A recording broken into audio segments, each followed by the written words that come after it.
Víctor Niedoroda podría estar horas leyendo esta lista de vivos y muertos. La lista contiene nombres de antiguos compañeros. Todos eran lo que aquí en Ucrania llaman liquidadores. Давиденко Яков Іванович помер, Гайдемський Владимир Павлович помер, Костюченко Гордій Прокопович помер, Петренко Nicolai Васильевич помер. Los hombres y mujeres que trabajaron extinguiendo el incendio y limpiando la central nuclear de Chernóbil. Остапенко Валерій Іванович помер. Yuri Seremet, Víctor Viktorov y Víctor Niedoroda guardan todavía sus carnets de liquidadores y alguna medalla al mérito que les dio la Unión Soviética, el mismo Estado que ocultó a su población durante días la dimensión de la tragedia. Nos dimos cuenta cuando la radio del exterior comenzó a dar las noticias, porque a nosotros se nos prohibía escuchar la radio. Pero Suecia comenzó a alarmarse y a decir que estaban pasando cosas serias, porque los nuestros estaban callados todo el tiempo. Sobre la mesa se acumulan recuerdos que inevitablemente nos trasladan al 26 de abril de 1986, al mayor desastre nuclear de la historia. Tras unas pruebas de seguridad fallidas, el reactor número 4 de la central de Chernóbil saltó por los aires. La explosión reventó la cubierta del reactor y el viento hizo el resto, trasladando una nube de sustancias radiactivas por buena parte de Ucrania, pero también por Bielorrusia, Rusia y parte de Europa. ¿Quiénes fueron los encargados de apagar el incendio? ¿Quiénes limpiaron la central? ¿Quiénes hicieron todo eso asumiendo dosis mortales de radiación que acabaron con muchos de ellos? Los liquidadores.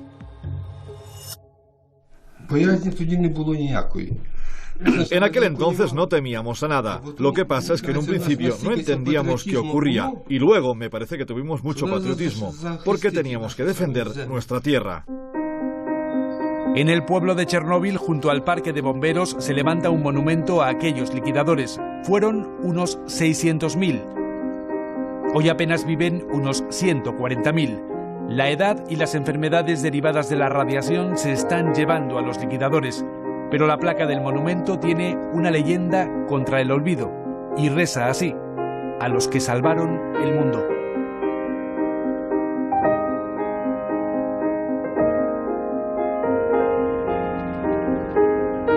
El camino que lleva a Chernóbil transcurre por una carretera casi desierta, rodeada de bosques altos y densos y aldeas abandonadas. Hay que pasar dos controles militares. Uno, a unos 30 kilómetros de la central, marca el límite de la zona de exclusión, donde nadie podrá vivir durante miles de años. El otro control está a 10 kilómetros de los reactores atómicos. Este es el reactor número 4, el que explotó. Tras la catástrofe se construyó un sarcófago para cubrir el techo y evitar que se siguiera expandiendo la radiación.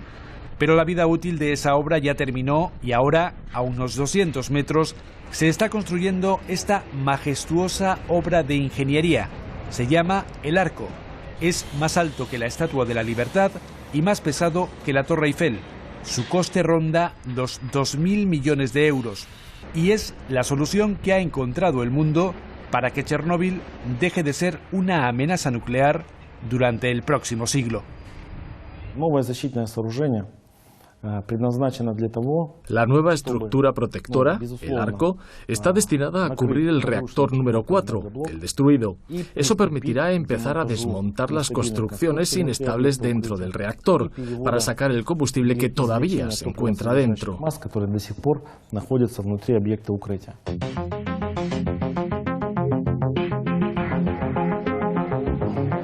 Desde una sala similar a esta, un equipo de técnicos dirige el mantenimiento de la central y del reactor que explotó, porque en su interior hay todavía unas 200 toneladas de material nuclear muy radiactivo que siguen siendo una amenaza para la humanidad.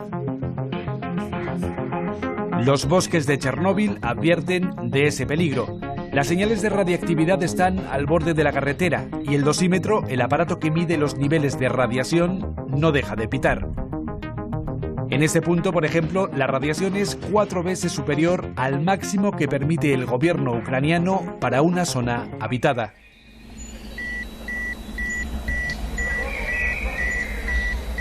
Hay zonas, sin embargo, donde la tasa es mucho mayor. Basta un simple paseo por la ciudad de Pripyat, a 5 minutos en coche de la central, para comprobarlo. 12,4 milisieverts, un nivel de radiación 40 veces superior al permitido. Suficiente para entender por qué Pripyat, una ciudad construida en 1970 y donde vivían casi 50.000 personas, está hoy así. Pripyat fue evacuada un día después de la explosión de Chernóbil. 1.200 autobuses se llevaron a toda la población en apenas 2 horas. 30 años después, los árboles dominan el centro de la avenida Lenin. Cientos de edificios agonizan, abandonados y saqueados. Y en el Palacio de Cultura apenas quedan unos cuadros de las élites del Politburó que nadie se ha querido llevar.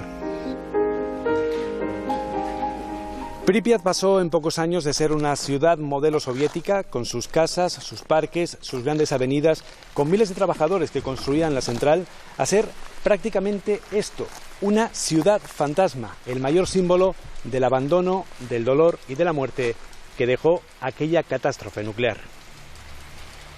La catástrofe de Chernóbil convirtió a esta región en una tierra de nadie. Decenas de aldeas fueron evacuadas y abandonadas, pero hubo gente que no soportó el exilio y decidió volver. En otra aldea cercana, María Sushenko pasa sus días con un perro, 4 gallos y varios gatos. Su pensión apenas le da para mantener a los animales, pero regresó a su aldea una semana después de que la evacuaran y jamás se ha vuelto a marchar. La gente que fue evacuada y que se marchó murió mucho más rápido, por la inquietud, por la angustia que les supuso abandonar su pueblo. Murieron mucho antes que los que nos quedamos aquí. Apenas quedan 140 habitantes en la zona de exclusión de Chernóbil. Son mayores y en poco tiempo no habrá nadie que habite estas aldeas. Aunque la preocupación por la radiación, por las consecuencias de aquella catástrofe, afecta sobre todo a las nuevas generaciones. Esto es el hospital de Ivánkiv. Decenas de niños llegan hasta aquí todos los días para pasar un minucioso examen médico. Viven en zonas contaminadas y solo aquí les pueden confirmar a los padres si sus hijos están sanos o no. Sabéis, en nuestra zona no se mide la radiación, nadie viene a medirla, solo sabemos que vivimos en una zona contaminada y lo sabemos de sobra.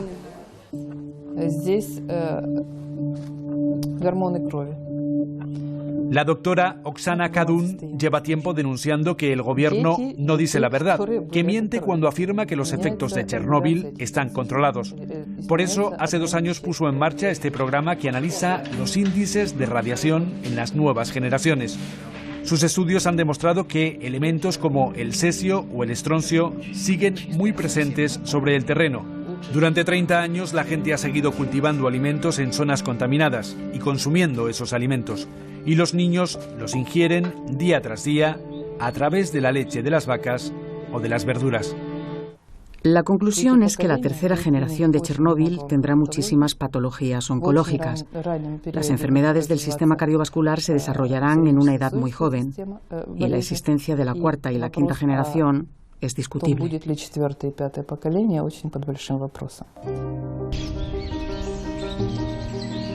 30 años después de Chernóbil hay muchas incógnitas sobre el futuro y muchos recuerdos también del pasado. Y en Ivánkiv, Sheremet, Viktorov y Niedoroda, los 3 amigos liquidadores, recuerdan a los compañeros que murieron limpiando la central. 30 años después de Chernóbil, la mayor catástrofe nuclear provocada por el hombre sigue siendo una historia de víctimas inocentes y de héroes anónimos.